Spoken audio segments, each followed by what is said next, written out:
brings more firepower, more anti-tank capability to every infantryman, every infantry unit. We can now acquire targets and destroy targets in a distance of less than 100 meters up to 2, 3 and maybe 4 kilometers. It is a lighter weight weapon and it is more developed, more evolved.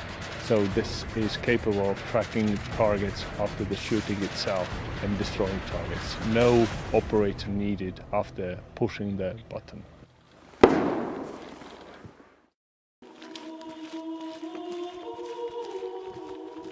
Most important thing you need is a commitment. You have to know that you want it and then you get it. There is no other way. If you are physically prepared, then it's easier. I think the hardest things are lack of sleep and you don't know what's the next task for you. You have to have 100% commitment and these bad thoughts on the back of your head, don't listen to them. You're saying that it's time to quit or quit right now. I am not the Special Forces operator yet. I don't know what this feeling would be when I'm completing this event. I just don't know it yet. It's gonna be kind of your second family. So these are the friends for you forever who you're going to trust anywhere, and you're supposed to trust them.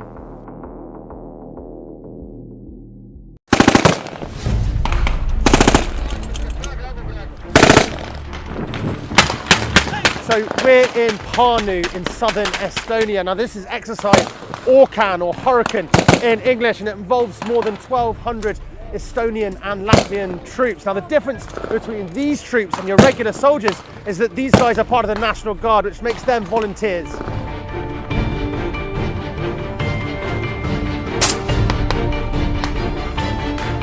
Despite the fact that these volunteers have day jobs and are not employed by their national military, this exercise is taken incredibly seriously.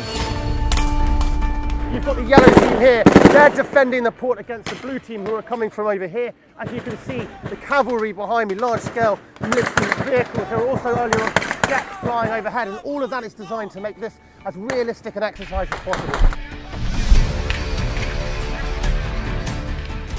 Realistic because ever since Russia's annexation of Crimea, Estonia, like the other Baltic nations, Lithuania and Latvia, have been anxious of their eastern neighbours' actions.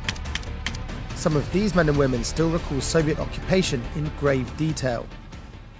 1941, my grandfather with my father and my grandmothers and relations went to Siberia, and my grandfather was shot down in a prison because he was an Estonian officer.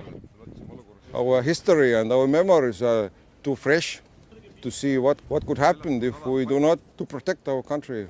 You know, I remember very well what happened with my grandfather, and it doesn't happen with me.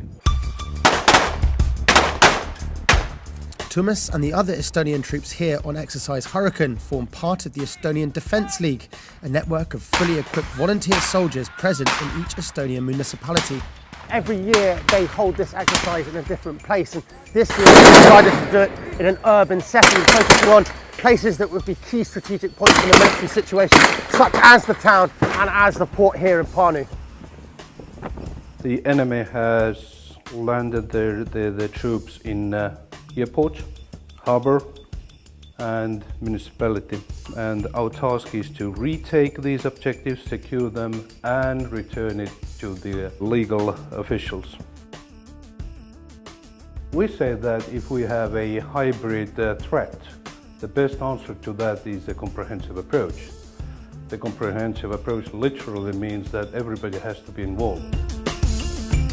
And everybody means not just the Estonians, but their Latvian neighbours as well. The Baltic states, Lithuania, Latvia and Estonia, it's particularly important for them to have a united and strong armed forces. And while these guys might be doctors, nurses and teachers in their everyday life, once they put on that uniform, it's just as important to them as it is to regular soldiers. I'm a math teacher, and I also study in a pedagogics academy. Even if it takes my life, I will serve my country and my people, I will protect my family, and I will not ever let someone take their lives or their homes. This is Jake Tutman from Pärnu, Estonia, for NATO Channel.